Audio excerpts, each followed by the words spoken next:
ধরা। তো গানকে আমরা বেছে নিয়েছি সেই মেসেজগুলো দেওয়ার জন্য।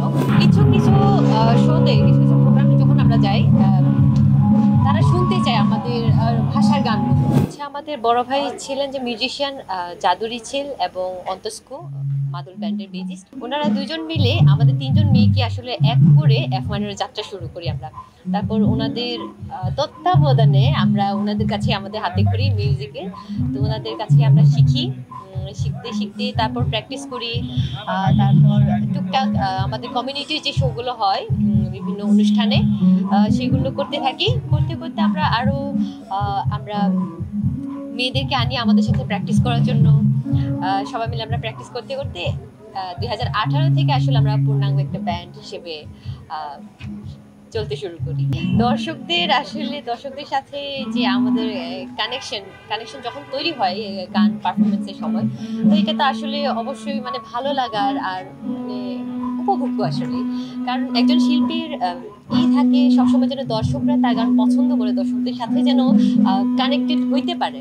তা আমাদেরও ওইভাবেই ভালো লাগে। না, আমাদের ব্যান্ডের উদ্দেশ্যই ছিল হচ্ছে আদিবাসীদের যে বিভিন্ন কমিউনিটির যে ভাষাগুলো আছে, সেই মানে যতটুকু আমরা পারি পৌঁছাতে, যতটুকু ভাষা আয়ত্ত করতে পারবো, তো এরকম করে সেই ভাষায় গানগুলোকে আসলে তুলে ধরা, তাদের সংস্কৃতিকে অন্যদের কাছে মানে সংখ্যাগরিষ্ঠদের কাছে পৌঁছে দেওয়া। তো সেই উদ্দেশ্য থেকে আমরা আসলে প্রত্যেকটা স্টেজ পারফরমেন্সে আমরা চেষ্টা করি যে আমাদের নিজস্ব ভাষার গানগুলো রাখার জন্য।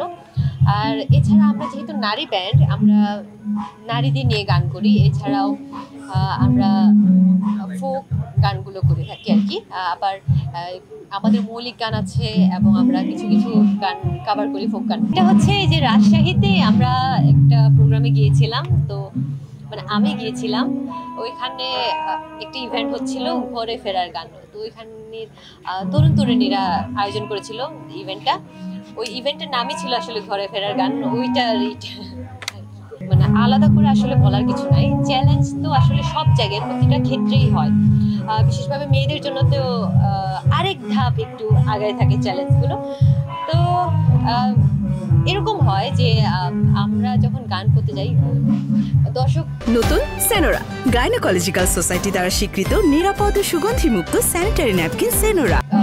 কিছু কিছু দর্শক চায় না আমাদের গান শুনতে, তারপরও আমরা মানে জোর করে শোনাই যে আমাদের গানগুলো হচ্ছে মানে আলাদা মেসেজ বহন করে।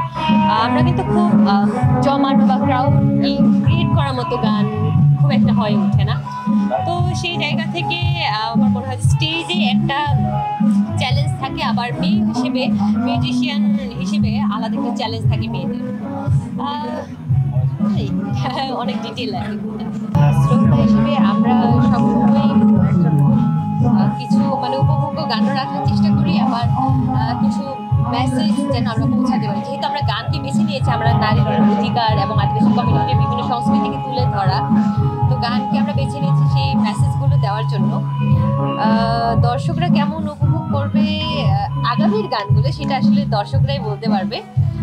নেক্সটে আমাদের বেশ কিছু গানের কাজ চলছে, এই তো আগামীকাল একটা গানের শুট আছে, শেষ হলে আসলে হইলেই বোঝা যাবে।